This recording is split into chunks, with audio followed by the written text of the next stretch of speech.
Parfait. Très bien. Merci beaucoup d'avoir répondu à l'invitation. On est très content de vous accueillir aujourd'hui à Station F pour le premier vrai Dev Day AWS à Paris. Et pour commencer de manière intéressante, j'espère, on a choisi la thématique Machine Learning. Et tout au long de la journée, vous allez assister à des sessions qui vont vous présenter les différents services, les différents cas d'usage, les différents clients qui utilisent le Machine Learning sur AWS. Donc, je m'appelle Julien, je suis évangéliste technique pour l'Europe et le Moyen-Orient, et je m'occupe essentiellement d'IA et de Machine Learning, ce qui est le sujet du jour. Alors, sans plus attendre, on va commencer avec une première session qui va faire un panorama des différents services, des différentes couches de services qui existent pour l'IA et le Machine Learning. Et on a la chance d'avoir avec nous un de nos clients qui s'appelle BlueDME, et qui vous parlera d'ici une trentaine de minutes de leur adoption du machine learning avec un service qui s'appelle SageMaker. Alors, je ne dévoile pas trop, ils ont beaucoup de choses à vous raconter, et vous verrez tout ça tout à l'heure. Alors, ce que vous savez peut-être ou pas, c'est que le machine learning chez Amazon, c'est une vieille histoire. Ce n'est pas quelque chose sur lequel on a commencé à travailler il y a 2 ans. Dès le début d'Amazon, dès la fin des années 90, la conviction de Bezos et des fondateurs d'Amazon, c'était vraiment que le machine learning, la personnalisation de l'expérience client, la recommandation de produits, etc., étaient des éléments extrêmement importants. Et donc très tôt sur le site Amazon, on a vu apparaître ce genre de fonctionnalités qui sont standards aujourd'hui, du moins je l'espère. Et très vite, cette expérience, cette pratique du machine learning s'est propagée dans à peu près tous les secteurs d'Amazon. Donc évidemment la logistique, vous avez certainement déjà vu les fameux robots Amazon qui se déplacent de manière autonome dans les centres logistiques, qui vont transporter les étagères, qui les amènent aux personnes qui vont préparer les commandes. Donc tout ça évidemment de manière autonome, intelligente, etc. On est en train d'expérimenter avec des livraisons par drone. C'est un service qui s'appelle Prime Air, qui n'est pas encore lancé, mais qui est toujours en test. Donc des drones autonomes qui viennent vous déposer la commande sur le pas de la porte. Évidemment, Amazon Alexa, la famille de devices Echo, qui est maintenant disponible en France. Youpi, vous pouvez développer des Alexa Skills en français, allez-y. Donc tout ça, du langage naturel, de l'interaction, basé sur des services cloud de machine learning et deep learning. Et puis plus récemment, Amazon Go, donc une nouvelle façon de faire son shopping, avec 2 magasins maintenant à Seattle, et j'ai vu ce matin qu'on annonçait l'ouverture d'un magasin à New York également, donc une épicerie où vous entrez, vous identifiez avec une appli mobile, vous prenez des produits, vous les mettez dans votre sac, vous sortez et vous recevez votre facture quelques minutes plus tard, sans être passé par la caisse, tout simplement parce qu'il n'y a pas de caisse. Voilà. Et ça marche parce qu'au plafond, il y a un réseau de caméras qui regarde en temps réel quel produit vous prenez, lequel vous remettez, etc. Et qui fait de la reconnaissance produit en temps réel et qui vous envoie votre facture. Voilà. Donc, si jamais vous passez à Seattle, allez-y, c'est ouvert, c'est dans le centre, c'est ouvert à tout le monde. Alors, évidemment, tout ça, c'est l'usage qu'en fait Amazon, mais bon, moi je travaille pour AWS et mon rôle, et notre rôle chez AWS, c'est de vous aider à faire la même chose. C'est de vous aider à adopter ces mêmes services, ces mêmes techniques pour construire vos propres histoires, pour rendre vos propres services, vos propres expériences clients intelligentes. Et de fait, aujourd'hui, c'est sur AWS qu'il y a le plus de workload machine learning et IA qui tournent. Donc ça, c'est uniquement la liste de nos clients publics. On a des dizaines de milliers de clients aujourd'hui qui font du machine learning et de l'IA sur AWS. Alors on trouve les très gros, les très connus, Netflix, Capital One, etc., etc. Et puis aussi plein de startups. Voilà. Et j'ai mis à jour ce slide l'autre jour. Voilà, donc il a fallu que j'en rajoute un deuxième parce que la liste de références publiques s'est agrandie. Et voilà, je pense que très vite, il va falloir passer au 3e. Donc on a plus de références publiques que n'importe qui. Et comme j'ai dit, des dizaines de milliers de clients. Donc toutes les entreprises, toutes les organisations, des startups, de grandes entreprises, du secteur public, etc., font bon usage des services d'IA et de machine learning d'AWS et les font tourner. Donc vous trouverez beaucoup plus d'informations évidemment sur le site, et je vais illustrer quelques-uns de ces cas d'usage. Donc aujourd'hui, on a une offre qui est en 3 couches. Une première couche de services applicatifs, donc des API que vous allez appeler et qui, pour la plupart en temps réel, vont vous retourner un résultat. Donc du paiement à l'usage, comme d'habitude. Aucune connaissance machine learning requise.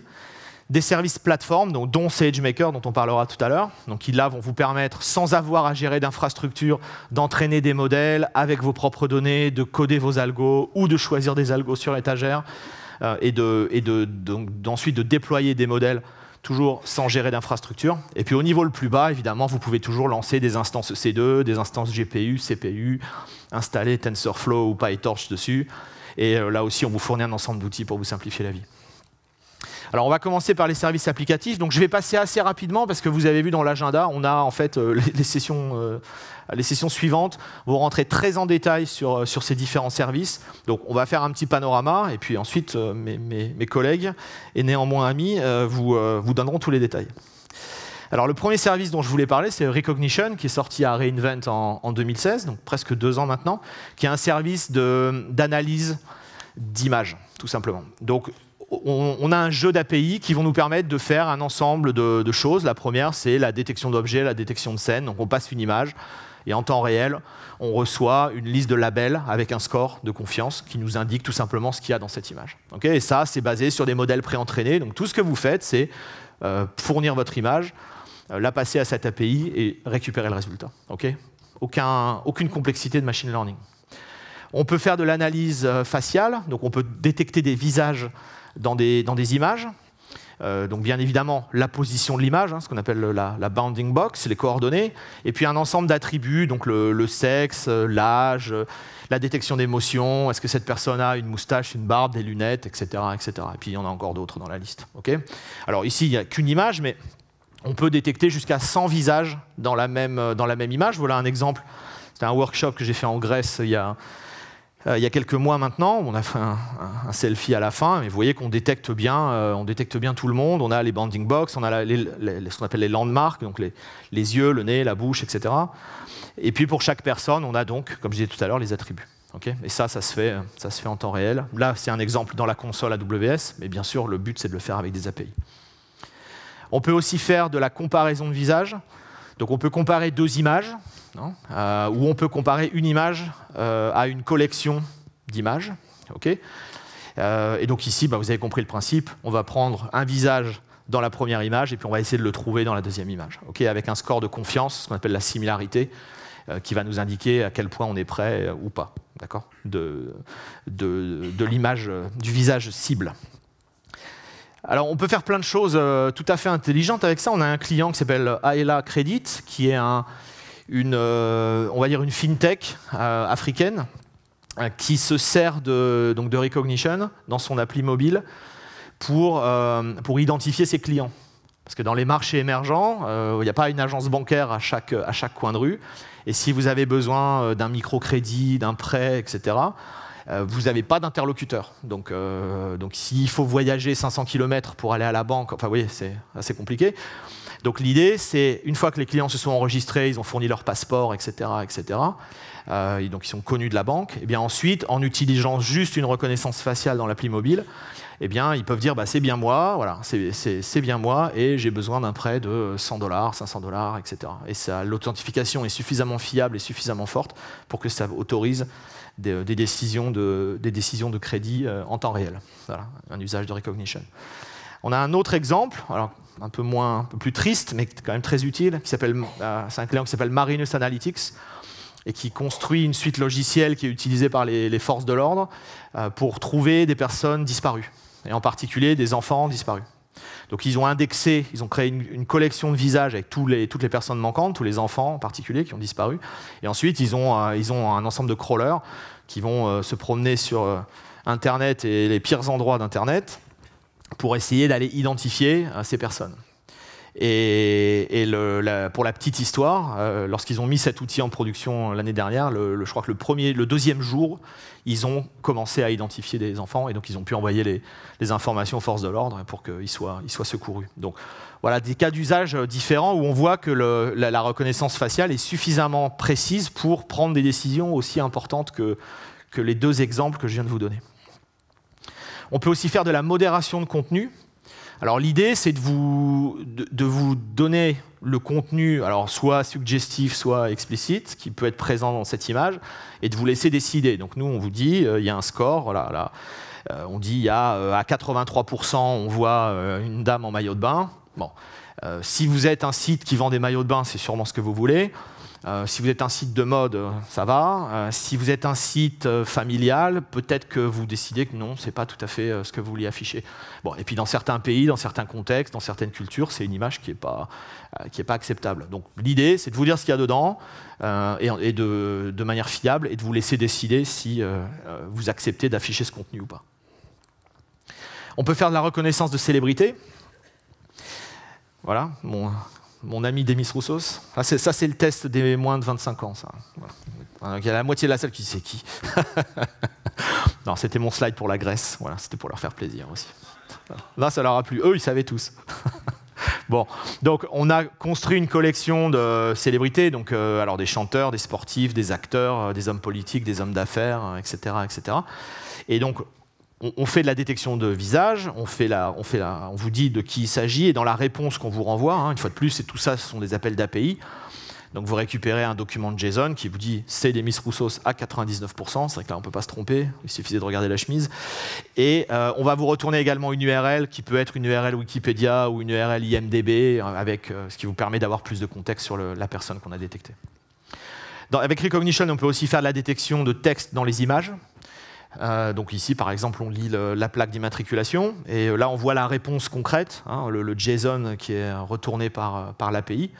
Et donc vous voyez qu'on vous donne précisément la bounding box, on vous donne le texte, et si jamais il y avait plusieurs lignes de texte, vous auriez la position de chaque mot et la position des lignes. Donc ça vous permet aussi d'affiner. Okay, voilà, donc ça marche avec du texte de ce style, ça marche si vous avez des logos.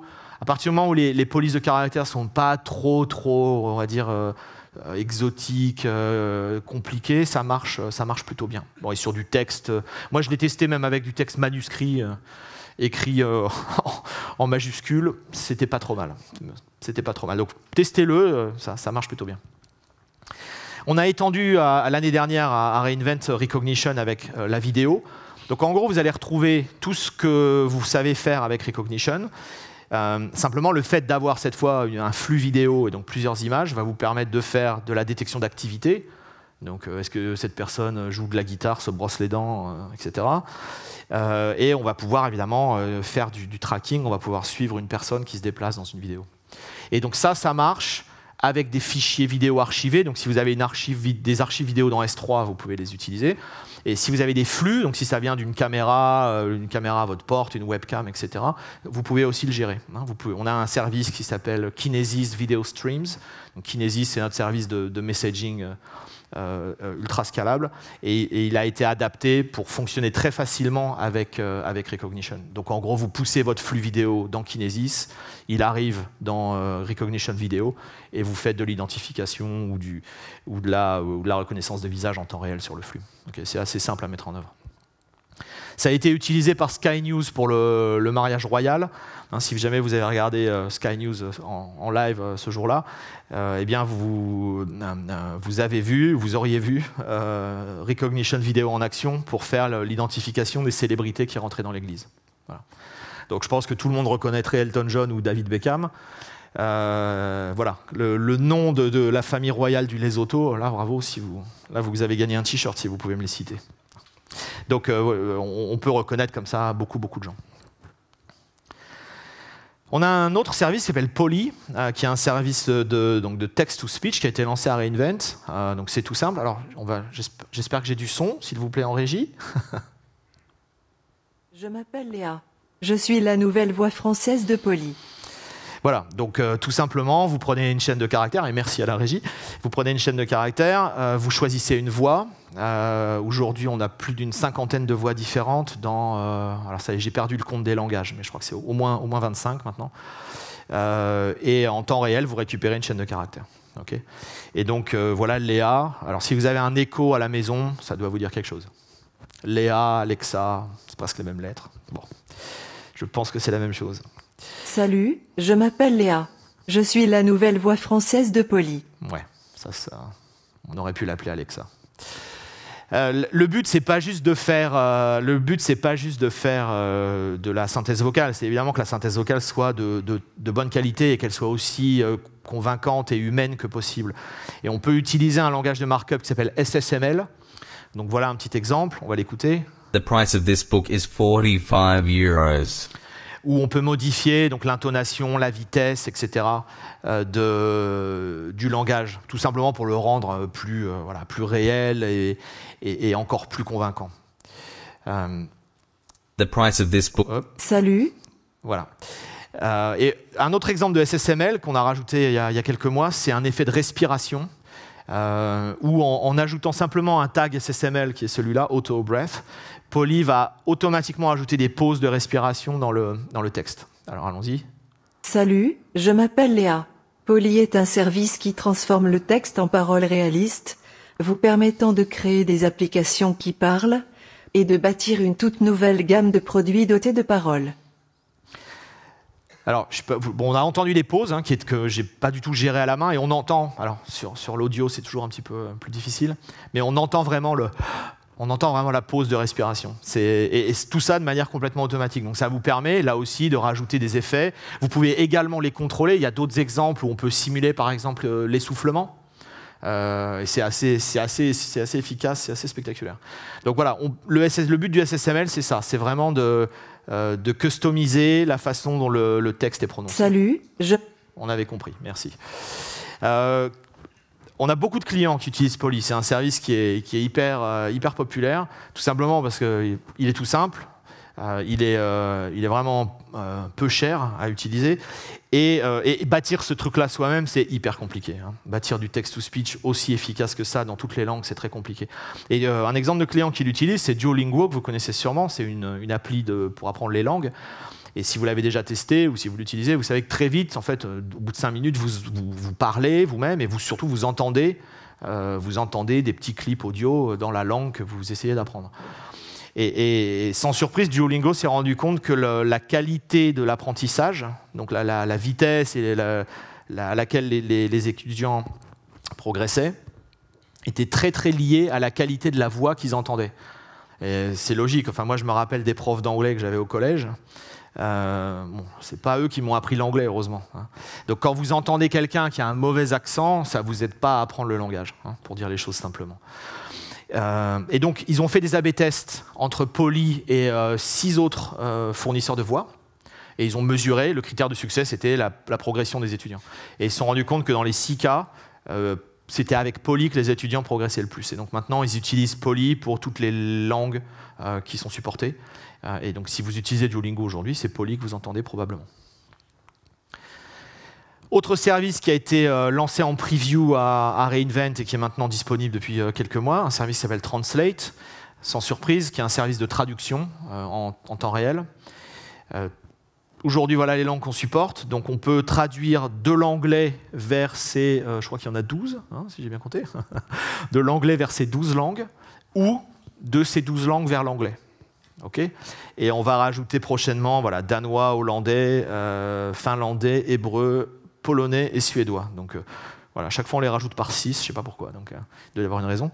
Donc il manque évidemment encore des langues, mais vous voyez qu'on complète. Au lancement, on avait juste ces 6-là, et depuis décembre 2017, on a déjà rajouté 6 plus les 6 qui arrivent encore. Okay. Et puis ça continuera comme ça à se développer.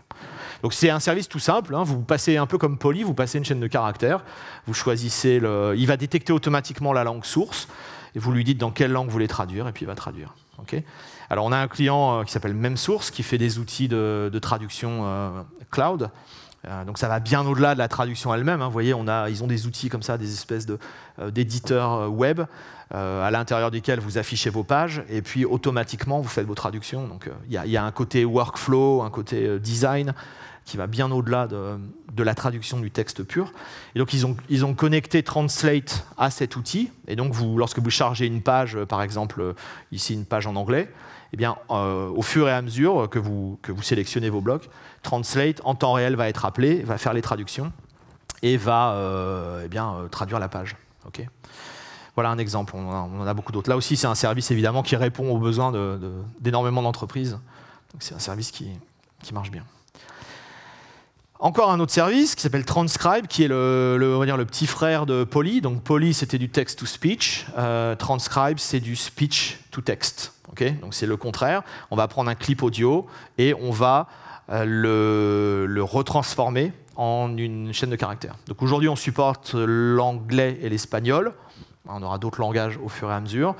Vous allez avoir évidemment le texte, vous allez avoir la ponctuation, vous allez avoir les timestamps, donc le timing exact de chaque mot. Si vous voulez faire du sous-titrage, par exemple, c'est très important.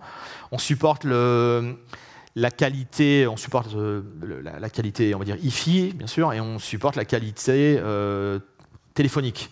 Ce qui est important, parce qu'il y a beaucoup de clients de ce service qui opèrent des call centers et qui veulent automatiquement transcrire les appels des clients pour ensuite faire de l'analytics, etc., etc. Donc il faut pouvoir le faire avec une qualité téléphonique qui n'est pas toujours très bonne.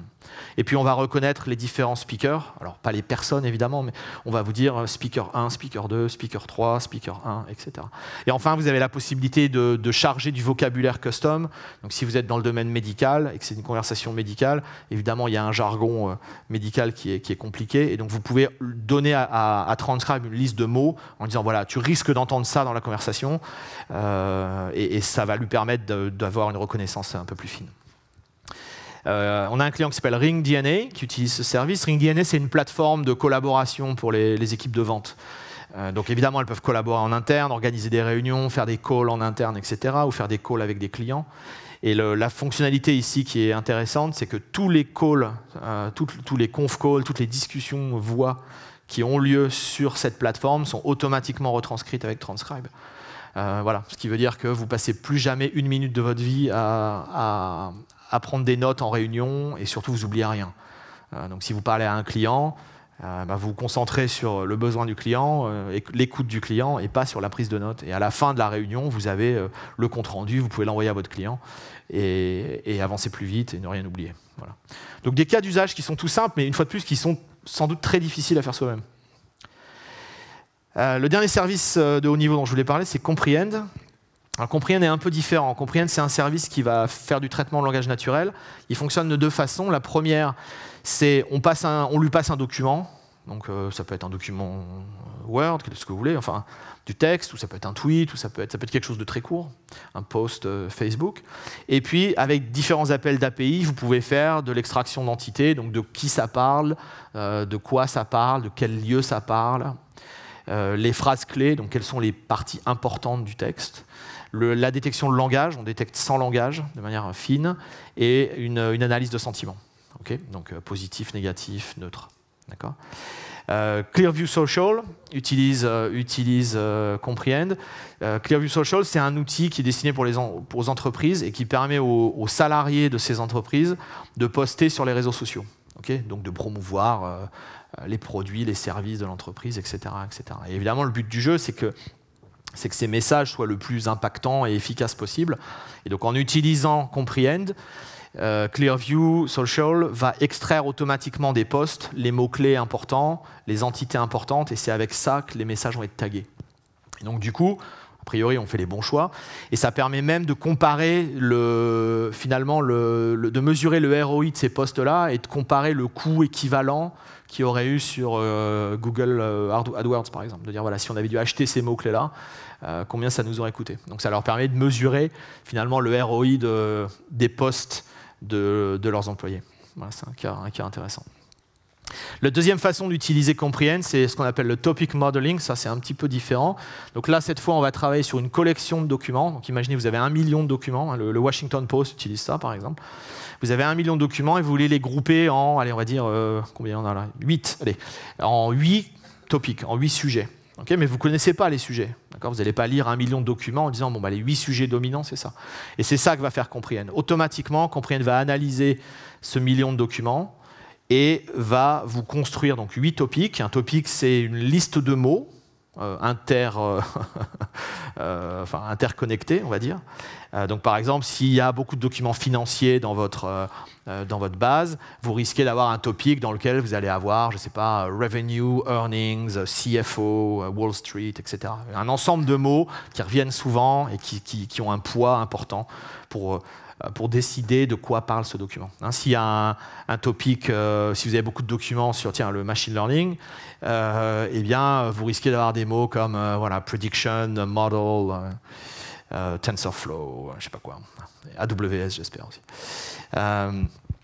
Et voilà, donc c'est ce que va faire Comprehend. Construire les listes de mots qui correspondent au topic, okay, et puis vous donner pour chacun du million de documents présents dans votre liste, va vous donner un score pour les différents topics. Voilà. Et ça, cette information-là, elle n'est pas volumineuse par rapport à la base documentaire. Donc vous pouvez prendre le résultat, mettre ça dans un cache ou dans une base quelque part, et très rapidement faire des requêtes disant « sors-moi les 10 documents qui ont moins d'une semaine et qui ont le plus haut score sur machine learning et stock market, par exemple. » Voilà. Okay. Et ça vous évite d'aller faire du full text search sur 1 million de documents, ce qui n'est pas toujours la bonne solution. Donc voilà pour les services de haut niveau.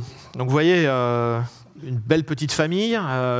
Le point commun de ces services, c'est des API, la plupart fonctionnent en temps réel, à part le topic modeling et transcribe, tous les autres sont en réel. Du paiement à l'usage, donc à chaque fois que vous appelez une API, vous payez une fraction de cent. Et puis surtout, et ça c'est important pour nous tous, absolument pas besoin d'entraîner un modèle, absolument pas besoin de connaître quoi que ce soit au machine learning. N'importe quel développeur junior peut se servir de ça en 5 minutes. Ceci étant dit, il y a évidemment plein de cas où on a de la data, on veut entraîner son propre modèle, on veut contrôler finement l'apprentissage, on veut utiliser son propre algo, etc. Et il faut passer un cran plus bas sur ce qu'on appelle les services plateformes. Et là, évidemment, on ouvre cette... je ne sais pas si c'est la boîte de Pandore, mais bon, on ouvre cette porte-là. Et on se rend compte que là, par contre, c'est beaucoup plus compliqué qu'appeler une API et récupérer un résultat. Et on a un ensemble de difficultés, et les gens qui font du machine learning dans la salle vivent ça tous les jours. Vous avez des difficultés de préparation de données, de choix d'algorithmes, d'infrastructures de training, d'infrastructures de déploiement. Enfin, il est 10 heures. Merci. C'est pas poli, mais bon. Il va falloir que je l'éteigne, ce truc-là. Voilà, ça a cassé ma concentration. Oui, donc... Donc, on a un ensemble de difficultés qui sont inhérentes à l'infrastructure dont on a besoin pour entraîner et déployer des modèles de machine learning. Okay. Et c'est pénible, tout comme c'était pénible d'être englué dans l'infrastructure quand on voulait déployer des applis métiers, des applis web. C'est tout aussi pénible, voire encore plus pénible, lorsqu'on veut faire du machine learning. Parce que quand on veut faire du machine learning, on veut faire du machine learning. On ne veut pas s'amuser à déployer des clusters, à déployer des serveurs pour la prédiction, à les scaler, etc. On veut faire du machine learning et on veut passer son temps sur la data, la compréhension de la data, l'algo, le tuning, etc. Okay. Et donc, pour résoudre ce problème-là, nos clients nous ont évidemment parlé de leurs difficultés et on a construit un service qui s'appelle SageMaker, qui a été lancé à re:Invent l'année dernière et qui va vous permettre de manière simple de construire, d'entraîner et de déployer des modèles de machine learning en ne gérant pas du tout d'infrastructure, quelle que soit l'échelle, que vous soyez à toute petite échelle ou à une immense échelle. L'infrastructure devient complètement transparente, elle est pilotée par deux ou trois API, et vous verrez avec BlueDME dans quelques minutes à quel point c'est devenu simple, et vous vous concentrez sur le machine learning lui-même. Donc on a un ensemble de blocs à l'intérieur de SageMaker. On peut vraiment voir SageMaker comme une collection de modules. Et SageMaker, c'est essentiellement un SDK que vous pouvez appeler pour, une fois de plus, entraîner et déployer des modèles de machine learning. On a un composant qui s'appelle la Notebook Instance, dont parlera BlueDME, qui est, on va dire, une instance de développement qu'on vous fournit avec Jupyter préinstallé, avec toutes les librairies préinstallées, pour que vous puissiez commencer à démarrer tout de suite, à expérimenter, etc. Bon, si ça vous simplifie la vie, vous vous en servez. Sinon, vous en servez pas. Et puis, vous utilisez directement le SDK. Okay. On a aussi une collection d'algos built-in. Donc, on a maintenant 13 ou 14 algos de machine learning qui ont été développés. Enfin, c'est des implémentations Amazon et AWS. pour résoudre les grands problèmes du machine learning, donc la régression linéaire, la classification. Vous voyez, on a XGBoost, PCA, K-means, Factorization Machines, on a Anomaly Detection, voilà, je ne vais pas tous vous les faire, mais on a ces algos disponibles sur étagère. Donc là, vous n'avez même pas à coder de machine learning. Vous dites OK, moi je veux faire un clustering avec K-means. Très bien, je prends l'algo K-means, je mets mes données dans S3, j'appelle K-means, il fait son boulot, je récupère le modèle. Okay, donc encore un accélérateur supplémentaire. Et puis on a aussi des environnements préinstallés pour les grandes librairies de deep learning, donc voilà, MXNet, Chainer, TensorFlow, PyTorch, mais vous pouvez amener ce que vous voulez. Hein. Et c'est le cas de BlueDME, ils ont construit leur propre environnement, et ils vous en parleront tout à l'heure. Donc une fois que vous avez choisi votre algo, eh bien, vous pouvez ensuite entraîner votre modèle, et vous verrez que c'est un appel d'API. Vous pouvez faire de l'optimisation sur les hyperparamètres, donc automatiquement lancer un mécanisme qui va vous recommander le bon learning rate, le bon paramètre pour tel ou tel algo que vous avez choisi d'utiliser. Okay, et ça, en le faisant assez intelligemment, hein, c'est vraiment, on utilise du machine learning pour faire du machine learning. Donc on va exécuter un petit nombre de training avec des paramètres choisis intelligemment. Et en appliquant de l'optimisation à ces résultats-là, on va vous recommander les bons paramètres. Donc ça vous permet de converger plus vite vers le bon jeu d'hyperparamètres et la meilleure précision. Et puis pour le déploiement, moi c'est ma partie préférée. Ça a été, dans mes vies antérieures, ça a été un cauchemar. C'était le plus dur. C'était prendre un modèle en production, dans la sandbox data science et puis l'amener en prod. C'était vraiment le pire truc. Et maintenant, c'est vraiment le truc le plus simple. C'est vraiment un appel d'API, en fait, deploy. Voilà. Et vous déployez ça sur une flotte de serveurs qui maintenant est gérée avec de l'autoscaling. Donc vous n'avez même plus à vous préoccuper du scaling de votre infrastructure de prédiction. Elle variera automatiquement. Voilà, donc j'en ai fini pour ce panorama. Je reprendrai la parole tout à l'heure pour parler de la couche la plus basse, des frameworks et de l'infrastructure. Mais maintenant, j'invite, donc c'est Mohamed qui va commencer. Mohamed de BlueDME, voilà. Et Tommy qui prendra aussi la parole. Je pense qu'on peut les applaudir parce qu'ils ont beaucoup bossé. Merci beaucoup. Bonjour, Julien. Et donc ils vont vous parler de la mise en œuvre, du machine learning et de SageMaker chez BlueDME. Et nous y voilà. Spoil. C'est parti. À vous, messieurs. Eh bien, bonjour à tous. Merci d'être venus si nombreux. Merci à Julien et à AWS pour cette invitation. Donc nous, comme disait Julien, on va vous parler de comment on fait chez BlueDME pour mettre en production des modèles de data science. Un petit sommaire rapide, donc je vais commencer par introduire qui est BlueDME, ce qu'on fait, et puis Tommy rentrera dans la partie plus technique et vous expliquera comment on faisait du machine learning avant SageMaker et les changements qu'a apporté SageMaker. Et enfin, on vous dira ce que ça apporte, ce que nous on prévoit de faire par la suite. Donc moi d'abord, je me présente, Mohamed, lead data scientist chez BlueDME. Donc voilà, moi je suis la partie sandbox qui crée les modèles, ainsi de suite. Enfin, je représente cette partie.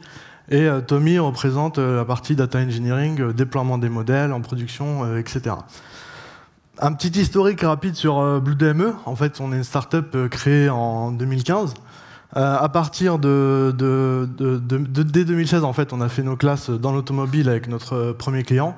Et en novembre 2017, on a décidé de mettre un focus sur la performance commerciale et les assistants virtuels. Alors ça, c'est notre cœur de métier. La performance commerciale, qu'est-ce que c'est pour nous? Donc c'est dans le domaine de l'automobile en particulier et aussi dans l'assurance où on se développe actuellement.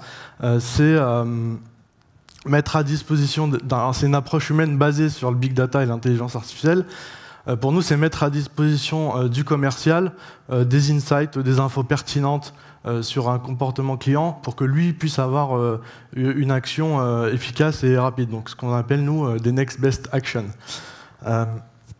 Et pour appuyer sur ce développement commercial, on s'appuie sur une équipe plutôt tech et orienté data, donc 12 tech sur 16 personnes, donc 7 data engineers et 5 data scientists. Donc une équipe tech pour des problématiques vraiment tech du coup. Je ne sais pas si on voit bien, si je cache la moitié, mais donc on traite aujourd'hui environ 1 150 000 événements par jour. Donc on est à ce niveau-là, mais ça augmente de façon exponentielle en fait. 8 téraoctets de données, 20 sources de données en temps réel, et en combinant le nombre de modèles et le nombre de cas d'usage qu'on s'est traité chez BlueDME, aujourd'hui on a une vingtaine de modèles en production. Et tout ça, donc, comme vous voyez, sur une stack AWS, donc les différentes bases utilisées. Alors qu'est-ce qu'on fait chez BlueDME ? Donc voilà, on fait du data processing, mais dans nos cas d'usage clients, en l'occurrence, c'est notre client a son site web sur lequel on a des trackers, on collecte tous les événements. Ces événements rentrent via l'API Gateway, qui est le point d'entrée dans nos bases de données finalement, et c'est traité classiquement via une queue et puis un ETL, donc ici en l'occurrence un cluster Spark EMR. Donc voilà pour la partie data processing. Et ensuite, les données peuvent atterrir dans deux endroits, soit dans un cluster Redshift pour l'analyse de données et la création de modèles à l'usage des data scientists, et d'un autre côté, des données qui vont aller directement dans les bases opérationnelles et qui vont servir justement Tony, notre assistant virtuel, et qui pourra pousser les infos aux commerciaux, les infos aussi pouvant être disponibles via des interfaces web et ainsi de suite. Donc j'ai parlé de création de modèles. Chez nous, les modèles, voilà, notre création de valeur, elle repose sur le fait que les modèles aillent en production. Donc on a nos modèles qui sont créés et qui sont mis en production, et les données, les prédictions qui sortent de ces modèles vont aller aussi dans les bases opérationnelles à destination de Tony et des commerciaux. Un petit historique sur la data science chez BlueDME. On avait l'habitude de faire un petit peu des modèles sur mesure au début, donc à la demande des clients. Et donc le déploiement forcément de ces modèles se faisait, comme disait Julien, c'était l'enfer, et on faisait comme ça et puis on n'avait pas le choix. Ce qui évolue aussi, c'est en termes de taille d'équipe. Donc j'étais le seul data scientist chez BlueDME jusqu'à 2016. On a 2 recrutements en 2017, 2 de plus au premier semestre 2018. On continue à recruter, donc on n'est pas loin, on est en double de taille quasiment chaque année en termes de data scientist. Et donc la démultiplication du nombre de modèles, et la conclusion à ça, c'est qu'il fallait absolument trouver un moyen pour rationaliser notre façon de mettre en production des modèles. Donc tout ça, c'est des problématiques nouvelles, des problématiques qui sont assez spécifiques et qui sont finalement... alors, on connaît le DevOps qui gère des applications. Ici, c'est le DataOps gère des applications, mais qui sont orientées data, et c'est très différent finalement. Le DataOps, en fait, c'est un terme nouveau qui est apparu en 2015 dans un blog post de Brian Palmer, qui est le CEO de Tamer. Donc le DataOps, son métier, c'est faciliter le lien entre les différents métiers de la data, faciliter donc le fait que j'ai des modèles et que je veuille les mettre en production, donc les pousser au data engineer. Et plus concrètement, une des problématiques pour les plus avertis, c'est vous avez envie de versionner les données sur lesquelles vous avez entraîné votre modèle, donc pour avoir un modèle donné et pouvoir reproduire en fait ce que vous avez fait. Et il y a aussi le fait d'avoir différentes sources de données où votre client, en fait, vous ne maîtrisez pas ces sources de données, donc vous êtes obligé de vous adapter. Et là, donc le DataOps rencontre aussi ce type de problématiques. Donc nous, pour traiter toutes ces problématiques-là, on a créé notre cycle de vie du modèle. En fait, par rapport à nos cas d'usage, comment s'orienter nos mises en prod, on a défini notre cycle de vie que je vous montre là. Donc vous avez la phase exploratoire, charger les données, comprendre les données, créer le modèle, l'améliorer, le fine-tuner, ainsi de suite. Donc ça, c'est plutôt le travail du data scientist. Et ensuite, donc, faut que le modèle est en prod. Donc, vous allez l'entraîner et faire des prédictions. Et dans vos prédictions, donc, selon le cas d'usage, vous avez parfois besoin de faire des prédictions par lot ou en batch, donc une fois par jour, ou des prédictions en temps réel. Pour les prédictions en batch, c'est le cas d'usage, par exemple, où le commercial arrive le matin, il a sa liste de clients qui est scorée, et puis il les appelle par ordre de score, par exemple. Pour le cas temps réel, ça va être justement pour Tony, qui va détecter un comportement sur le site web d'un client en particulier, et qui va se rendre compte que, je sais pas, le client a fait un financement, par exemple, et ça veut dire qu'il devient chaud, et ça, le commercial a l'information directement. Pour le monitoring, alors ça c'est la partie un peu moins rigolote, mais vraiment on en a besoin pour pouvoir itérer sur nos modèles, pour pouvoir les améliorer, et donc pour nous ça doit rester dans le cycle de vie du modèle. Donc voilà, une fois qu'on a défini ce cycle de vie-là, on s'est dit, bon, comment on résout ça? On a eu des choix techniques à faire. Donc les choix techniques, c'était soit trouver un modèle sur l'étagère type ce que propose Amazon un peu haut niveau, ou alors développer quelque chose en interne. Eh bien, en 2017, donc nous, on a fait notre état de l'art des solutions de machine learning as a service. Mais en fait, il n'y avait pas de solution qui correspondait à notre besoin pour des raisons variées, comme le coût, la flexibilité ou la stack technique qu'on utilisait. Du coup, on s'est dit, bon, on va développer notre propre solution en interne, qu'on a appelé Booster, parce que ça servait à booster le déploiement des modèles de data science. Et cette appli, en fait, cette solution, avait pour but d'être vraiment de coller à notre cycle de vie. Sans vouloir faire de concurrence à Amazon, on s'est dit, on a un truc sympa, il n'y a rien sur le marché, et puis pourquoi pas commercialiser cette solution. Mais heureusement, Amazon et SageMaker sont arrivés. Je vais maintenant laisser Tommy rentrer plus dans les détails et vous expliquer la partie un peu plus technique. Voilà, Tommy. Merci. Je t'en prie. Moi, je vais vous raconter l'histoire de l'évolution de nos processus en data science, donc qui a commencé au début de l'année 2017 et qui a été transformé dès la sortie de SageMaker au milieu de l'année d'ailleurs 2017. Pour illustrer le type de problème qu'on peut rencontrer au quotidien, un petit dialogue entre Roy, data scientist, et Moss, qui va être data engineer. Donc Roy veut mettre en production, il a trouvé le bon modèle, il va donc rendre son code à Moss qui va essayer de le mettre en production. On voit déjà un premier problème. Ah, tu n'as pas utilisé la même version de Python, j'arrive pas à exécuter ton code. Ah oui, c'est vrai, j'ai oublié de te le dire, mais je suis passé en version 3.6. Ok. D'ailleurs, de ton côté, est-ce que tu n'as pas oublié de prendre une machine assez grosse pour l'entraînement? Parce que, contrairement aux mises en production précédentes, cette fois-ci, on a besoin d'un peu plus d'espace. Ah oui, bon, je vais devoir éteindre la machine, je vais devoir la redimensionner, la rallumer. Bon, je vais le faire, très bien, pas de souci. Mais cette fois-ci, on a encore un autre problème. Les données en production sont un petit peu différentes de ce que tu peux avoir dans ta sandbox, donc on a encore des problèmes. Je t'envoie l'erreur, on va corriger ça. Et donc là, on voit que ça fait des allers-retours, et c'est comme ça qu'on peut perdre du temps. On arrive toujours à cette phrase, au final. Pourtant, ça marchait sur mon poste de travail, ça marchait dans mon notebook.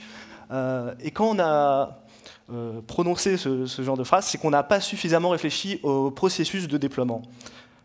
Donc par exemple, quand on passait de l'environnement de test, de la sandbox, à l'environnement de prod.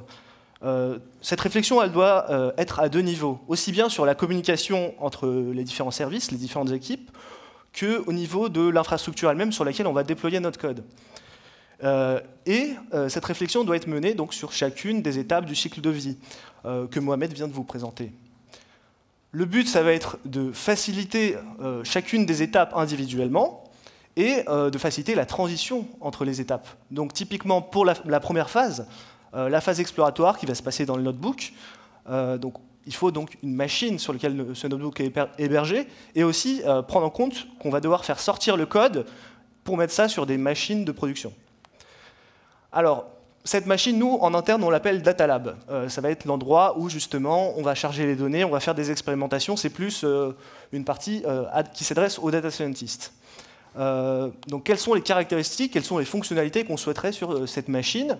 Donc, la première, simplement, le dimensionnement.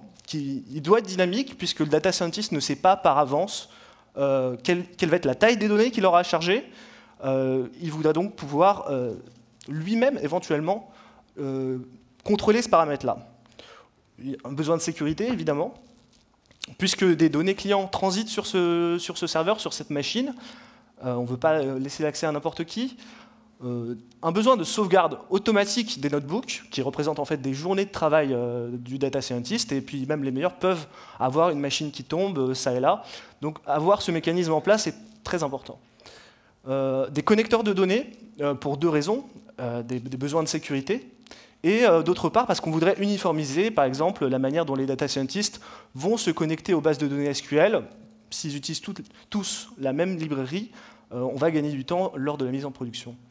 La gestion multi-utilisateur sur cette machine-là, donc si par exemple deux data scientists travaillent sur deux modèles différents pour le même client, on pourrait éventuellement leur donner la même machine, mais ça pose peut-être des problèmes de gestion des espaces de travail, gestion d'allocation des ressources, machines, donc CPU, RAM, et toute la question c'est comment faire pour ne pas se marcher sur les pieds, pour ne pas accaparer toutes les ressources d'une machine.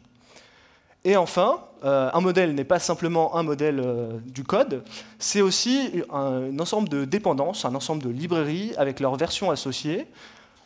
Et pour donc, travailler de concert, en général, on utilise les environnements virtuels, qui est une solution classique en data science. Alors, pour répondre à toutes ces problématiques, on a développé une solution qui suit cette architecture-là. Donc, typiquement, nos données sont sur S3 ou Redshift, donc de l'infrastructure Amazon. Pour les notebooks, on les a sauvegardés sur EFS, qui est un système de fichiers montés en réseau, qui permet, même lorsqu'on éteint la machine, de ne pas perdre notre code. Et au niveau de la machine de Data Lab elle-même, on a deux services, donc le notebook Jupyter lui-même et un service de visualisation des informations hardware, NetData, qui permet de surveiller donc, tout ce qui est CPU, RAM, etc. Tout ça est protégé derrière un proxy d'authentification et contrôlé via une interface qu'on a appelée, nous, le Data Lab Manager. Alors, d'où vient cette interface? Qu'est-ce qu'elle permet de faire? On avait un cas d'usage en tête. Donc, typiquement, Mohamed, qui arrive souvent en premier le matin au travail, au bureau, il voudrait lui-même commencer à travailler sur un modèle. Donc le mieux, c'est qu'il soit indépendant, qu'il puisse allumer lui-même sa machine, ne pas devoir demander au DataOps, à un autre service, d'attendre quelqu'un pour pouvoir gérer lui-même l'infrastructure. Évidemment, s'il y a un autre data scientist qui arrive, il pourra aussi lui-même faire de même. Et chacun pourra être indépendant de ce point de vue-là. Éventuellement, on arrive à la fin de la journée, ils rentrent chez eux, on va éteindre les machines, puisque c'est de toute façon ce que nous permet le cloud d'Amazon, c'est d'offrir cette flexibilité-là. Et Mohamed veut continuer à travailler, il veut lancer un job d'entraînement un peu gourmand en ressources, on va dire un entraînement sur des données de production. Il va vouloir lancer une plus grosse machine cette fois-ci qui va tourner toute la nuit parce que ça peut être un peu long. Donc pour répondre à toutes ces problématiques-là, on s'est dit on va faire une interface de contrôle et on ne va pas simplement faire demander aux data scientists d'utiliser la console Amazon, on va faire un front-end. Donc que voici. Et d'ailleurs, on va prochainement proposer une AMI pour ceux qui seraient intéressés par ce genre d'interface. Donc n'hésitez pas à nous suivre sur les réseaux sociaux pour avoir plus d'informations sur les actualités de cette AMI. Une fois que le data scientist a déterminé le meilleur modèle, le but va être donc de mettre en production. Mettre en production, ça veut dire quoi dans un premier temps? Entraîner le modèle, puis l'utiliser pour faire des prédictions par lot, donc par exemple journalières, sachant que ces deux étapes vont s'exécuter pas forcément sur la même machine, pas forcément le même jour. On peut choisir d'entraîner le modèle une fois par semaine, de faire des prédictions tous les matins, par exemple, tous les jours. Et donc pour répondre à ces problématiques, on doit aussi imaginer un certain nombre de caractéristiques pour nos machines. Donc on retrouve des caractéristiques qu'on a déjà vues. Donc le dimensionnement, il faut en effet dimensionner la machine d'entraînement en fonction du dataset d'entraînement, dimensionner la machine de prédiction d'eux-mêmes. Et par contre, on a une problématique qui est la sérialisation du modèle. Alors, d'où vient cette problématique? On va l'expliquer avec un schéma. Dans un notebook, le data scientist va faire apprendre son modèle sur de la donnée d'entraînement. Donc typiquement, s'il fait du pricing, ça va être de la donnée qui va être un catalogue de voitures avec leur prix associé. Il va faire apprendre son modèle et puis il va instantanément l'utiliser pour générer des prédictions de tests qui lui permettront d'évaluer son modèle. En production, c'est un petit peu différent, puisque le but va être de... Donc on a toujours cette étape d'entraînement, et cette fois-ci on va sauvegarder le modèle sur disque, et c'est cette étape-là qu'on appelle la sérialisation. Pourquoi on sauvegarde sur disque? Puisque le lendemain, éventuellement, on va vouloir utiliser ce modèle entraîné sur une autre machine, dans un autre contexte. On va charger ce modèle et l'utiliser pour générer des prédictions. Donc c'est là qu'on voit qu'il y a directement des problématiques de versionning, comment on fait pour charger le bon modèle, où est-ce qu'on va le stocker, etc. etc. Tout ça, c'est des problématiques auxquelles on doit réfléchir quand on veut mettre en production.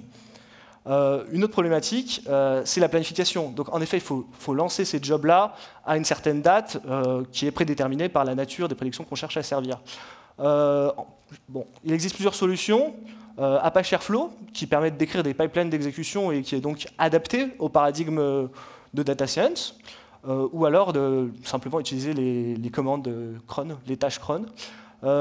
Chez nous, on avait un service d'automatisation déjà préexistant qui était Rundeck, donc on a décidé de continuer à l'utiliser pour déclencher nos tâches de machine learning.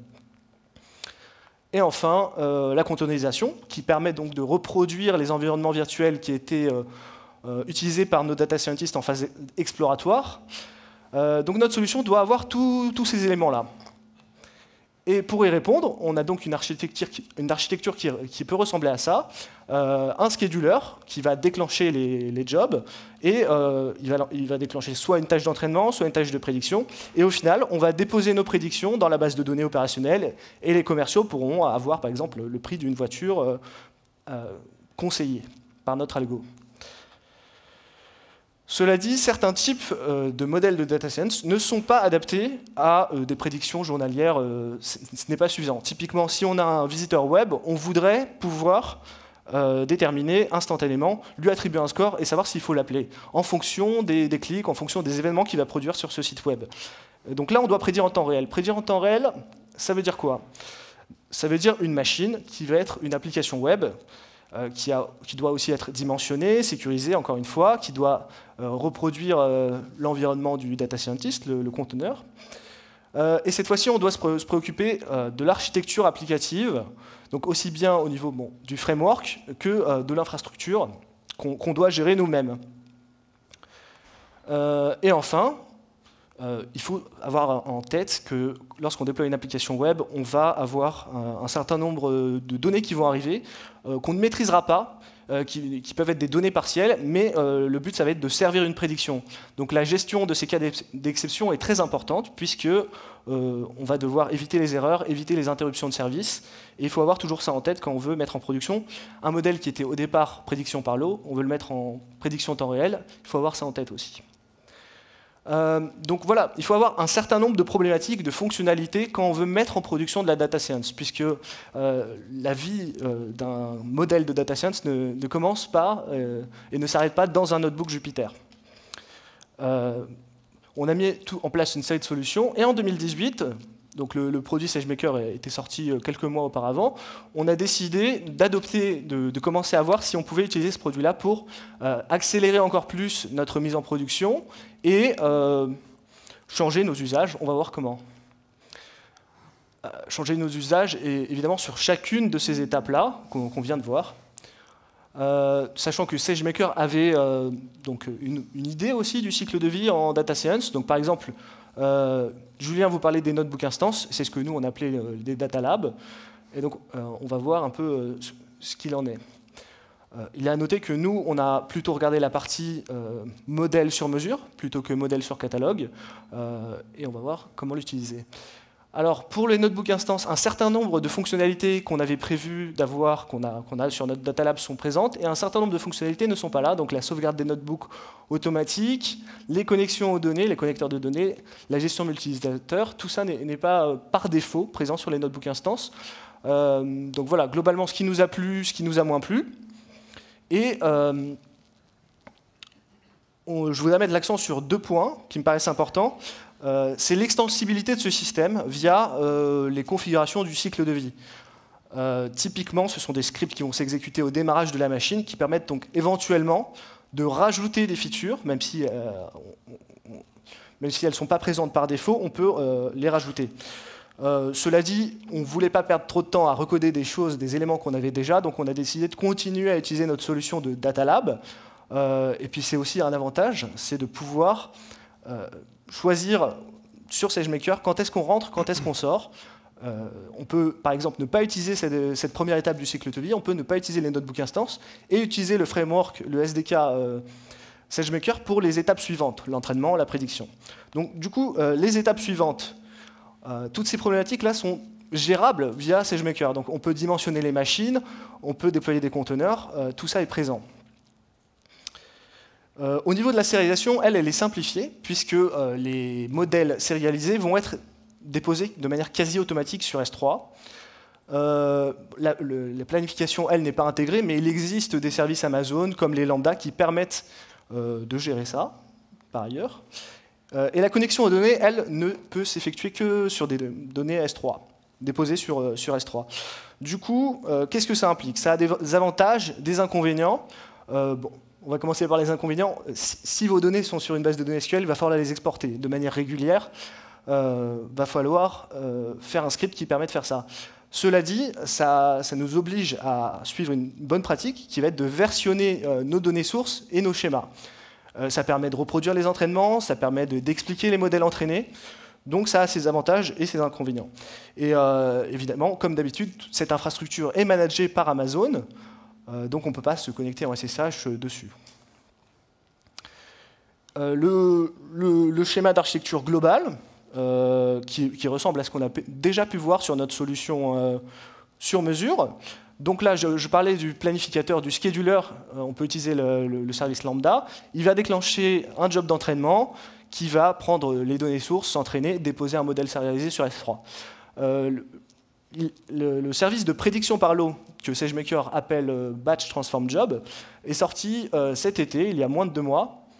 Et on n'a pas encore eu l'occasion de l'utiliser, mais on voudrait bien tester. Donc c'est pareil, il va prendre des données d'entrée et il va servir des prédictions qu'il va déposer sur S3, sachant qu'on peut stocker le modèle sous forme de conteneur, donc là soit sur ECR, soit sur Docker Hub.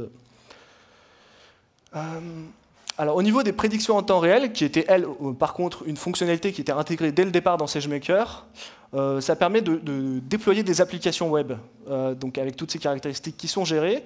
L'infrastructure qui va être, elle, managée, mais on a quand même le choix du framework, donc si on est en Python, par exemple, de faire du Django ou du Flask. C'est laissé à la charge du data engineer. Au niveau de l'utilisation de ce produit-là, donc avant, par exemple, quand on voulait faire un entraînement, on devait construire l'image Docker, créer la machine, créer le cluster, déployer les services sur les clusters. Maintenant, en 4 lignes, on peut faire à peu près la même chose, tout simplement. Il suffit de préciser le nombre de machines, la taille des machines, où sont les données d'entraînement, et le job va s'exécuter tout seul. Pour le déploiement d'une API de prédiction, c'est pareil, il fallait connaître un service pour faire ça. Donc nous, on utilisait Elastic Beanstalk. On devait, de la même manière, déployer notre application en ligne de commande. Donc c'est pas forcément facile pour tous les data scientists de le faire, si en l'absence de leurs collègues. Ici, une ligne de Python, qui est d'ailleurs le langage de prédiction de beaucoup de data scientists, donc ils peuvent eux-mêmes déployer leur API de prédiction de test, et derrière, avec toujours une librairie en Python, faire des requêtes, tester ces cas d'exception dont je parlais tout à l'heure, tester les erreurs, et ça permet d'éviter des problèmes qu'on peut avoir en production. Et enfin, le dernier élément important dans le SDK SageMaker qui nous a plu, c'est le monitoring intégré par défaut. Quand l'application web est déployée, un certain nombre de métriques sont disponibles par défaut. Donc ça va être le nombre de requêtes sur l'application, donc le nombre de prédictions émises, le nombre d'erreurs, et le temps de réponse moyen des endpoints. C'est quand même un avantage intéressant. C'est quand même un avantage. Et puis je vais laisser de toute façon Mohamed conclure. Merci beaucoup. Merci. Donc vous avez eu à peu près un panel de ce qu'on faisait, ce qu'on a adopté grâce à SageMaker. Pour résumer, donc vous voyez, on avait tout plein de services à gérer nous-mêmes avant SageMaker, et à droite, vous avez ce qui nous reste finalement comme service à manager nous-mêmes. C'est lié aussi au fait qu'on ait choisi de garder notre propre data lab, parce qu'on avait travaillé dessus, qu'on a des features intéressantes. Mais voilà, donc SageMaker permet de se débarrasser de pas mal de choses. La métrique importante qui est à noter aussi, c'est que pour mettre en déploiement des modèles de data science, avant on était à un ordre de grandeur de quelques semaines, avant SageMaker. Aujourd'hui, grâce à SageMaker, on est plutôt dans un ordre de grandeur de quelques jours. Donc le gain est assez conséquent. Donc notre retour d'expérience pour aborder SageMaker pour être dans les meilleures conditions, c'est d'abord, si vous anticipez et que vous avez déjà vos données qui sont sur S3, vous avez une facilité d'entrée d'emblée. Vous pouvez par exemple utiliser AWS Database Migration Service pour ce faire. On a vu aussi que le monitoring, en fait, que ce soit Booster ou SageMaker, aucune des solutions n'apporte quelque chose qui gère ce point-là. Donc vraiment, c'est un point, on considère qu'il faut s'y attacher vraiment dès le début. Et enfin, SageMaker permet de garder en fait, le focus sur la production de valeur, en évitant de manager tous ces services-là, de débugger à un moment donné, etc. Donc vraiment, vous allez pouvoir avoir un focus sur la création de valeur. Donc ceci étant dit, on a donc identifié un certain nombre de features sur SageMaker qu'on n'a pas encore utilisées aujourd'hui. Donc Tommy vous parlait de Batch Transform qui correspond à la prédiction par lot. Il n'y a plus qu'un, en fait, il n'y a plus qu'à mettre en application. On a identifié l'A/B testing. Alors je dis A/B testing entre guillemets parce que c'est plus du green blue deployment dans le sens où vous avez plutôt des métriques techniques pour choisir la machine cible plutôt que des métriques métiers. Et nous, on attend vraiment de pouvoir faire ça avec des métriques métiers et de mettre en place de l'A/B testing. Et du coup, Tommy vous a montré le monitoring CloudWatch, mais qui est finalement un monitoring applicatif. Donc vous avez suivi le temps de latence, le nombre d'erreurs 404, etc. de votre application. Il y a le monitoring CloudWatch personnalisé qui est dispo dans SageMaker et donc qu'on voudra utiliser pour suivre des KPI business par exemple ou alors des métriques plus techniques de nos modèles de data science. Donc merci à tous de nous avoir écoutés. Je vais repasser tout de suite la parole à Julien et voilà, merci beaucoup. Merci beaucoup. Merci. Bon, ils recrutent, hein, ils ne l'ont pas dit, mais moi je peux le dire à leur place. Si vous voulez faire du machine learning et du AWS et du SageMaker, voilà. C'est pas un mauvais endroit.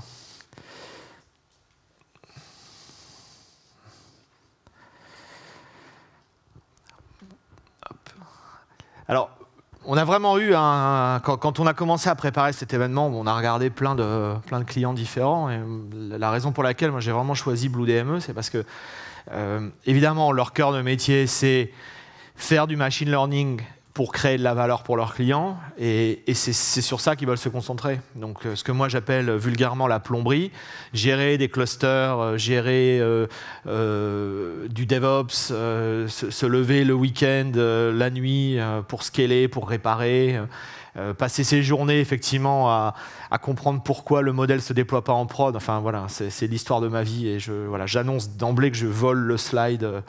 De conversation, je me l'approprie, donc vous allez le voir à partir d'aujourd'hui. Ça a été l'histoire de ma vie pendant un moment. Donc c'est vraiment, je trouve que leur pragmatisme est vraiment louable. Le fait de dire, bon ok, on a commencé à développer un truc parce que voilà, il fallait le faire, et on se rend compte qu'il y a une meilleure solution qui nous libère d'un ensemble de tâches qui ne sont pas au cœur du business, qui nous permet d'accélérer et de mieux servir nos propres clients. Ils y vont, ils n'ont pas d'état d'âme, mais vous voyez, ils s'approprient le truc très très vite. Voilà. Et là, on a eu une bonne discussion hier sur ce que devrait être la roadmap, etc., etc. Donc voilà, bravo et merci beaucoup d'être venu aujourd'hui. Vraiment, super histoire. Je voulais vous donner un autre exemple de clients qui utilisent SageMaker. Alors voilà, BlueDME vient de commencer. Je leur souhaite d'atteindre l'échelle que Digital Globe peut avoir. Digital Globe, c'est une société qui opère une flotte de satellites, d'imagerie et qui passent leur temps à photographier la planète. Et ils existent depuis un moment maintenant et ils ont accumulé plus de 100 pétas d'images. Hein, donc voilà. Vous n'en êtes pas là, les gars? Pas encore. Bon, ça va venir. Appelez-moi. Et donc le but du jeu pour eux, c'est évidemment d'automatiser le maximum de traitements. Vous vous doutez bien que quand on a 100 pétas de données, on ne peut pas faire autre chose que du machine learning et de la prédiction pour extraire l'information d'image. Donc voilà un exemple de photo satellite où on a envie de compter des avions sur un tarmac. Bon, ben, on va entraîner des modèles de reconnaissance d'images, etc., etc. Donc ça, c'est le métier, on va dire, de Digital Globe, c'est de collecter ces images et puis de fournir aux entreprises, à tous leurs clients, des services à valeur ajoutée pour extraire de l'information. Okay, donc, ils font ça à longueur de journée avec SageMaker. Mais ils ont un deuxième problème qui est intéressant, qui est un usage interne. J'ai mentionné qu'ils avaient 100 pétaoctets de données. Alors je vous laisserai aller voir combien ça coûte d'avoir 100 pétas de données dans S3. Ça coûte un peu d'argent. Bon. Et ils se sont dit, bon, il y a peut-être moyen d'optimiser un peu ce truc-là, parce que toutes les photos de la planète ne se valent pas. Hein, il y a sûrement, on peut, de manière naïve, on peut se dire, bon, je sais pas, le centre de Paris, ou Paris, Londres, Berlin, New York, c'est sûrement des cartes qui sont plus utilisées, plus accédées que le milieu de l'Antarctique ou le milieu du Pacifique. Et donc, ils se sont dit, est-ce qu'on a vraiment besoin de laisser tout ça en ligne, en temps réel, dans S3 ? Donc, ils ont essayé de construire par eux-mêmes un modèle de machine learning qui leur prédisait finalement dans quel service de stockage une image devait aller. Est-ce qu'il faut la laisser en ligne dans S3 ? Est-ce qu'on peut l'archiver avec Glacier, qui est un service d'archivage offline, qui vous permet de récupérer vos données en 3-4 heures ? Et bon, ils se sont un peu cassés les dents sur le sujet et ils ont travaillé en fait avec nous. On a une équipe, on va dire, de consulting qui s'appelle le Machine Learning Lab, qui est une équipe globale qui travaille avec les clients pour les aider à décortiquer des problèmes de machine learning et qui les met sur la bonne voie ensuite pour qu'ils puissent le faire eux-mêmes. Et donc ils ont bossé avec le ML Lab et en utilisant SageMaker, ils ont construit un modèle de prédiction qui leur permet donc de choisir automatiquement le bon service de stockage pour leurs images. Donc qu'est-ce qui va dans S3, qu'est-ce qui va dans Glacier, etc. Puis à l'intérieur de S3, il y a encore des sous-classes de stockage. Et en faisant ça, en fait, ils arrivent à réduire leur facture de stockage de 50%. Donc vous imaginez sur un volume de données comme ça, c'est sans doute le projet de machine learning le plus rentable de l'histoire. Et je trouve que c'est intéressant de voir ces deux usages, c'est-à-dire un usage, on va dire, produit, cœur de métier, comment est-ce qu'on utilise du machine learning à l'échelle pour bien servir nos clients, et puis comment on l'utilise en interne pour se simplifier la vie. Et voilà, et chez Blue DME, on voit un peu les deux aussi. Hein. Comment est-ce qu'on fait du bon machine learning pour les clients, puis comment est-ce qu'on s'appuie sur des services pour aller plus vite et gagner du temps. Donc je vois beaucoup ces deux thèmes chez les clients, et voilà, peut-être il y a des sujets aussi chez vous, je serais ravi d'en discuter. Alors la dernière couche, hein, vous vous souvenez, j'ai commencé par vous dire il y a 3 grandes couches dans notre offre machine learning, les services de haut niveau, Recognition, Poly et compagnie, la couche plateforme, où on trouve aujourd'hui essentiellement, on va dire, SageMaker, et puis tout en bas, vraiment la couche, appelons-la infrastructure, où vous allez pouvoir tout simplement démarrer vos instances sur AWS, les configurer exactement comme vous voulez. Voilà, vous avez la main complète sur ces serveurs. Alors il y a 2 grandes familles d'instances EC2 qui sont à mon avis très pertinentes pour le machine learning. Une première famille qui s'appelle C5. Alors je vais juste faire un très bref rappel pour ceux qui ne sont pas parfaitement à jour sur AWS. Donc on a plein de familles différentes de machines virtuelles, okay, et elles ont des noms un peu barbares comme ça. Donc la lettre, c'est, on va dire, la famille. Donc C ici pour compute. Donc ce sont des instances qui sont conçues pour avoir la plus grosse puissance de calcul. Donc on va avoir des processeurs Intel, non seulement de dernière génération, mais même custom pour AWS. On va avoir les dernières architectures. On va avoir vraiment la perf de calcul. Bon, il y a tout un tas d'autres familles. Et 5, tout simplement parce que c'est la 5e génération. Okay, alors on a récemment lancé une variante des C5 qui s'appelle C5D, qui dispose de stockage NVMe local, donc SSD de dernière génération, qui vous permettent d'avoir localement sur les instances une performance d'I/O qu'on peut qualifier de phénoménale. Okay. Donc bref, cette famille C5, c'est celle que je recommande en premier lieu aujourd'hui pour faire du machine learning et même du deep learning. Elle a la dernière architecture Intel qui s'appelle Skylake. Et l'intérêt de cette architecture-là, c'est que dans le jeu d'instructions Skylake, il y a un jeu d'instructions qui s'appelle AVX 512, qui est un jeu d'instructions arithmétique 512 bits. Okay. Donc concrètement, ça vous permet de manipuler vos données 512 bits par 512 bits. Et quand on fait du machine learning et du deep learning, on passe sa vie à faire des multiplications de matrices et des additions de matrices. Et c'est des choses qui se parallélisent bien. Donc si vous arrivez à les machiner 512 par 512, si vous avez un parallélisme hardware comme on l'a ici, bah évidemment, vos jobs vont beaucoup plus vite. Okay. Donc c'est vraiment une instance qui a été faite pour ça, qui a été faite pour le calcul et qui marche très très bien en machine learning. De manière générale, je suis désolé, c'est écrit en bas, peut-être que tout le monde ne le voit pas, l'amélioration de perf par rapport à C4, qui est l'ancienne génération, est aux alentours de 25%. Okay. Mais sur du machine learning, c'est beaucoup plus spectaculaire. Okay. Vous pouvez donc les utiliser avec SageMaker, vous pouvez les utiliser, on n'a pas parlé on a une session SageMaker tout à l'heure, mais on peut facilement faire du training distribué, donc si vous avez besoin de 10 instances C5, vous lancez 10 instances C5 à la demande. Donc si vous avez des datasets qui sont même relativement volumineux, vous pouvez bien les travailler avec une flotte d'instances C5 gérées par SageMaker. Okay. Et en particulier pour de la prédiction, moi je recommande d'utiliser en premier lieu ces instances-là pour faire de la prédiction, pour faire de l'inférence, parce que la plupart du temps, vous allez prédire échantillon par échantillon, et même si vous faites de la prédiction d'images, même si vous faites du deep learning, généralement on prédit 1-2 images, on prédit rarement 256 images d'un coup, et donc vous pouvez, l'équation économique est plus intéressante avec des instances de type C5 qu'avec des instances de type GPU. Okay. Donc je vois encore beaucoup de gens qui, on va dire, dépensent leur argent pour faire de la prédiction sur des instances GPU. Je pense que ce n'est pas nécessaire dans beaucoup de cas et qu'ils auraient un meilleur ratio prix-performance avec des instances C5. Voilà. Bon, ça n'est que mon avis, évidemment, il faut que vous fassiez vos propres tests. La deuxième famille d'instances qui est importante, c'est quand même, évidemment, les instances GPU, je ne veux pas en dire du mal. Lorsqu'on a des gros datasets, en particulier des gros datasets de deep learning, de l'image, de la vidéo, du speech, enfin de la voix, etc. etc.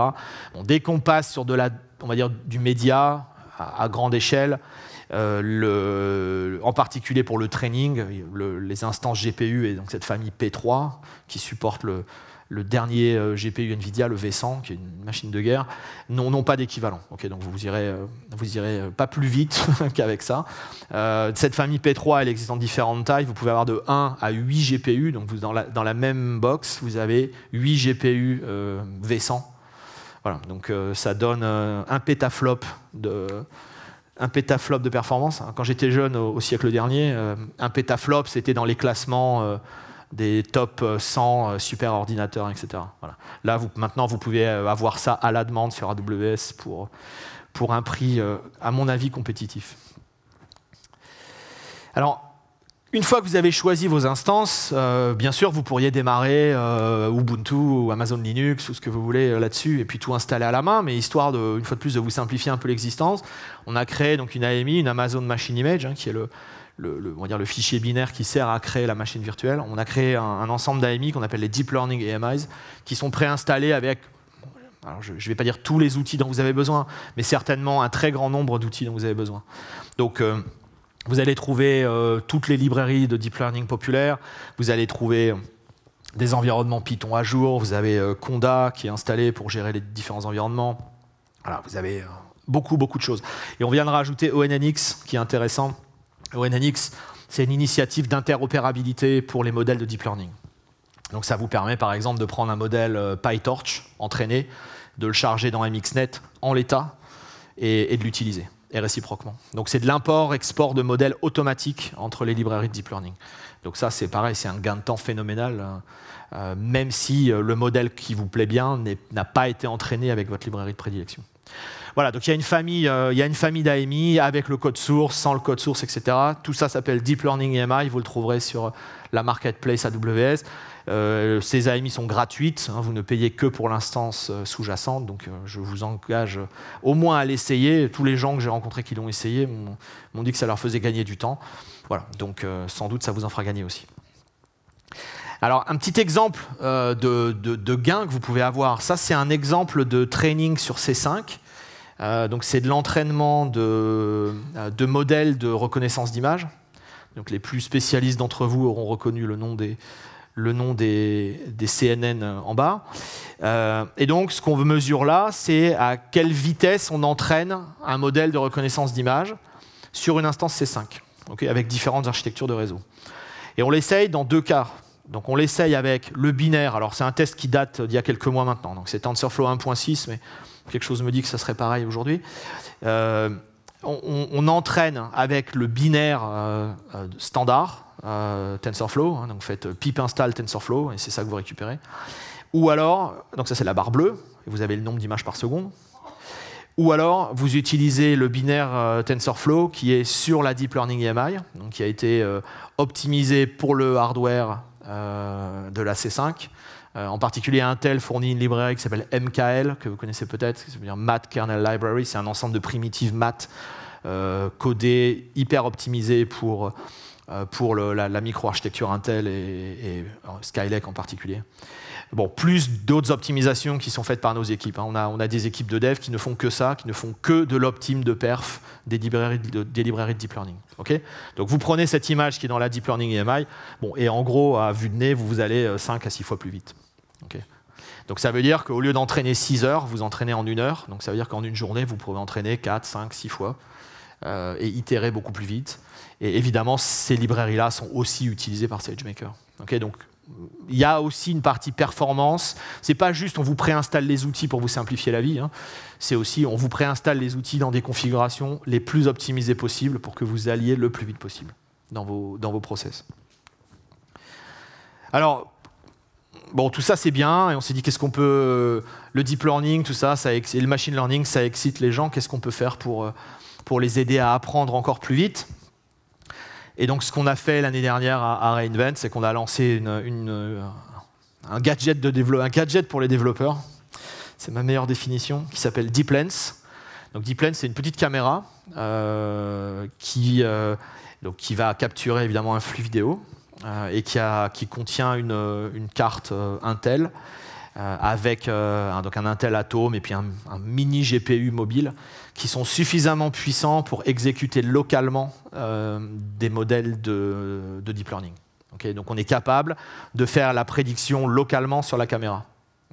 Et la façon dont ça marche, c'est qu'en gros, vous allez entraîner un modèle. Alors dans SageMaker, il y a une intégration entre SageMaker et DeepLens. Donc vous entraînez votre modèle dans SageMaker, vous le déployez facilement sur DeepLens. Okay, vous déployez aussi une fonction lambda, donc le petit bout de code en gros qui va prendre frame par frame, faire la prédiction et puis envoyer le flux vidéo modifié. Okay, donc vous déployez le petit bout de code qui fait la prédiction et le modèle qui sert à faire la prédiction. Tout ça c'est assez facile. Et vous pouvez en peu de temps, en quelques minutes, commencer à jouer avec ça. Alors il y a plein de projets, il y a une collection de projets déjà préinstallé, disponible. Et effectivement, bon, voilà, vous ouvrez votre DeepLens, vous l'allumez, vous la configurez, vous déployez un modèle, vous voulez faire de la reconnaissance de visage ou de la reconnaissance chat et chien.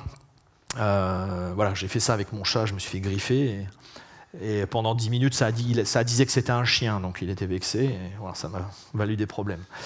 Mais bon, donc je vous conseille plutôt la détection de visage, c'est moins risqué pour vos bras. Mais blague à part, voilà, vous avez un ensemble de modèles préinstallés que vous pouvez déployer, vous pouvez commencer à jouer. Et voilà, en gros, ça donne ça. Donc ça, c'est une photo de ma télé. Donc j'ai une DeepLens, il y a une DeepLens face à nous qui fait de la détection d'objets. Alors la police est un peu petite, mais on voit qu'on détecte bien la chaise, on détecte, ça dit bien sofa. Voilà, là ça dit TV monitor, bon, parce que dans les catégories reconnues par ce modèle, il n'y a pas laptop, mais c'est suffisamment près. Et mon fils et moi, on est reconnus comme person, ce qui est rassurant, en tout cas en ce qui me concerne. Et donc tout ça en temps réel. Donc voilà, donc une fois de plus, la façon dont ça marche, c'est que la caméra capture le flux vidéo.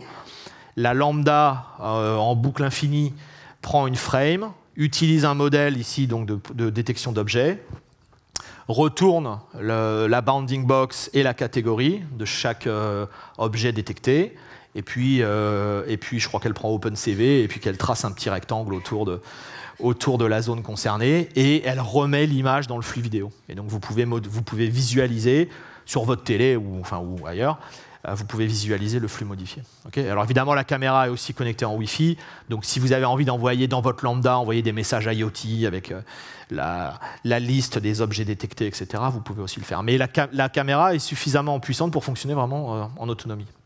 Alors, vous pouvez la commander sur Amazon.com. C'est pas encore livrable en Europe, donc si vous allez aux US ou si vous avez un ami aux US, débrouillez-vous avec les US. Voilà, ça va arriver en Europe. J'ai pas encore de date à vous communiquer, mais on est en train de travailler activement sur le sujet pour que vous puissiez vous faire livrer en France et partout en Europe. Donc peut-être à Noël, qui sait, un cadeau de Noël, c'est pas mal. On verra. Donc pour résumer, voilà ce dont on a parlé aujourd'hui. Notre objectif, c'est vraiment, quelle que soit la maturité de votre organisation en termes de machine learning, quel que soit votre propre niveau de compétences et d'aisance avec le machine learning, de vous proposer des services qui vont vous aider à résoudre des cas d'usage bien précis dans vos applications.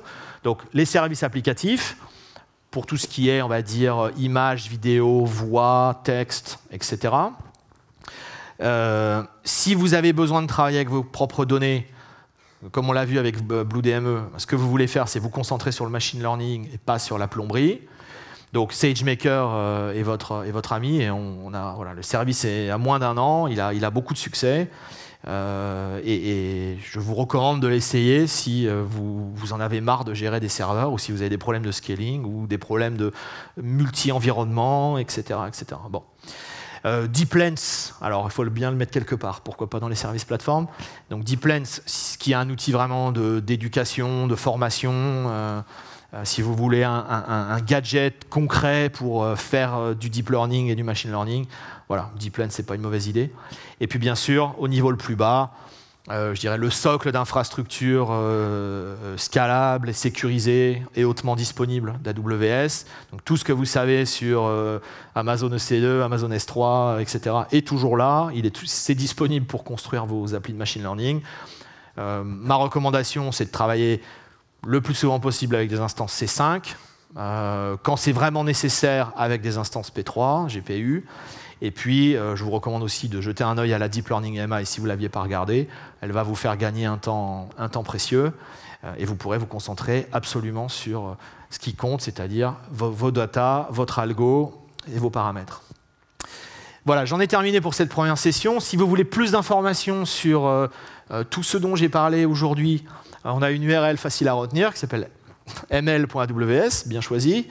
On a également un blog Machine Learning, qui est technique, sur lequel vous allez trouver du code, des exemples, des architectures de référence, des témoignages clients, etc. etc. J'ai également un blog sur Medium où je poste pas mal de choses. Il faut que je m'y remette, là, c'est la rentrée. Et puis, au fil du temps, j'ai accumulé aussi pas mal de vidéos machine learning, deep learning, IA sur YouTube. Donc, si vous avez raté, je ne sais pas, le Summit l'année dernière, ou si vous voulez une session spécifique sur tel ou tel sujet, allez jeter un œil sur YouTube. C'est possible que, soit dans mes propres vidéos, soit dans mes playlists, vous trouviez la vidéo que vous cherchiez. Voilà. Et si vous voulez rester en contact et rester au courant de notre actualité, la meilleure façon de le faire, c'est de me suivre sur Twitter. Et bien sûr, si vous avez des questions par la suite, n'hésitez pas à me les envoyer sur LinkedIn ou Twitter, et je ferai de mon mieux pour répondre dans un délai raisonnable. Voilà, je voulais remercier une nouvelle fois BlueDME, Mohamed et Tommy. Je sais que vous avez beaucoup travaillé sur cette présentation. Merci beaucoup d'être venus. Et puis, écoutez, je vous souhaite une bonne journée. On a encore plein de contenu à partager. Je reviendrai tout en fin de journée pour une session SageMaker avec des démos, et on va voir, on verra de quoi on va parler. Il faut que je me décide. Merci beaucoup et bonne journée.